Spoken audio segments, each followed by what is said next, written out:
Hi hello namaste నేను మీ Monica welcome to BLM studios. Trump gold card visa గురించి ఇప్పుడు మనం మాట్లాడుకోబోతున్నాం.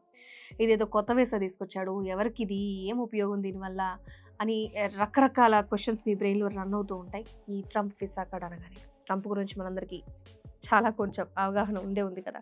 వింత పనులు చేస్తాడు, కొంచెం తిక్కగా చేస్తాడని కొంతమంది అంటూ ఉంటారు. So welcome to BLM studios, this is Monica.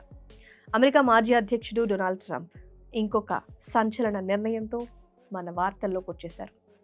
ఈసారి ఆయన టార్గెట్ అంతా ఎక్కడ ఉంది అంటే వలస విధానంలో చాలా ముఖ్యమైన భాగం. డబ్బుంటే అమెరికా పౌరసత్వం చాలా ఈజీగా తెచ్చుకోవచ్చు. ఎలా అంటారా? అవును, విదేశీ సంపన్నుల కోసం ఆయన ఏకంగా గోల్డ్ కార్డ్ వీసా స్కీమ్నే స్టార్ట్ చేసేశారు. ఇది ఇండియన్ కరెన్సీలో దాదాపుగా 9 కోట్ల రూపాయలకు పైగా డబ్బులు ఇస్తే నేరుగా మీకు పౌరసత్వ మార్గం ఈజీ చేస్తుంది. అసలు ట్రంప్ నిర్ణయం తీసుకోవడానికి ఆయన ఉద్దేశం ఏంటి?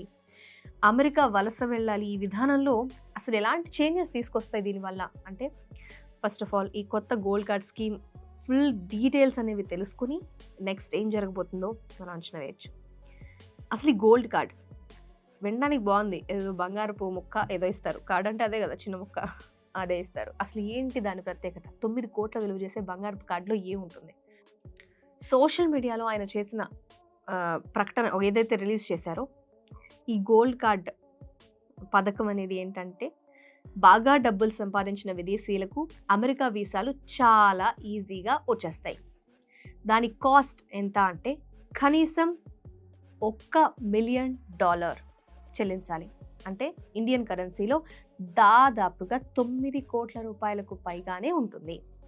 ఏంటి ప్రాసెస్ అని అంటే, ట్రంప్ మాటల్లో ఒకసారి చెప్పాలంటే, ఎవరికైతే అర్హత ఉంటుందో, అన్ని రకాల వెరిఫికేషన్లు పూర్తయిపోతాయో వాళ్ళకి డైరెక్ట్గా అమెరికన్ సిటిజన్షిప్ పౌరసత్వం పొందే మార్గం ఉంటుంది. దీని ఉద్దేశం ఏంటి అంటే, చాలా ఎగ్జైటింగ్గా చెప్తూ దీనివల్ల గొప్ప అమెరికన్ కంపెనీలు వాళ్ళ అమూల్యమైన ప్రతిభని నిలుపుకోగలవు అని ట్రంప్ డైరెక్ట్గా ఆన్సర్ చేశారు.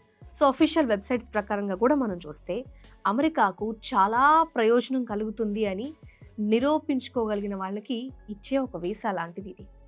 ముఖ్యంగా గుర్తుంచుకోవాల్సిన విషయం ఏమిటి అంటే, ఇది కేవలం ఎవరైతే ఇన్వెస్ట్ చేసే పెట్టుబడిదారులు, అంతేకాకుండా సంపన్నుల కోసం మాత్రమే ఉద్దేశించబడ్డ పథకం.